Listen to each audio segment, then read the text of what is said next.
యాదగిరిపల్లి హాస్టల్లో విద్యార్థులకు గత 3 రోజుల నుంచి మోషన్స్ జరుగుతూ ఉన్నాయి. అక్కడ ఉన్నటువంటి ఫుడ్ సౌకర్యం సరిగ్గా లేక విద్యార్థులు మోషన్స్ అవుతున్నారని చెప్పేసి అక్కడ ఉన్నటువంటి ప్రిన్సిపాల్ కానీ క్లాస్ టీచర్ కానీ చెప్పడం జరిగింది.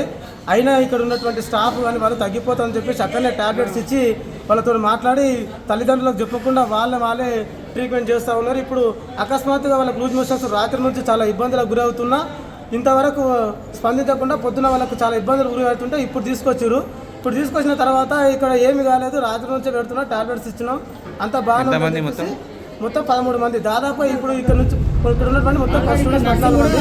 అక్కడ ఇంకా చాలా మంది విద్యార్థులు చికిత్స ఉంటున్నారు. అక్కడ టాబ్లెట్స్ వేసుకొని పడుకున్న విద్యార్థులు ఉన్నారు.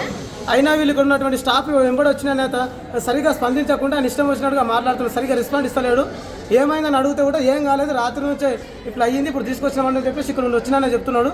తల్లిదండ్రులకు చెప్పకుండానేమో వాళ్ళని మభ్య పెడుతున్నారు. తల్లిదండ్రులకు చెప్పారా అని చెప్తే ఇప్పుడు చెప్తున్నా వాళ్ళు వస్తున్నారని చెప్తున్నారు. కానీ తల్లిదండ్రులకు నిన్న 3 రోజుల సంగతి జరుగుతున్నారు. తల్లిదండ్రులకు విషయం చెప్పకుండా వాళ్ళు ఇష్టం వచ్చినట్టు చేస్తూ ఉన్నారు.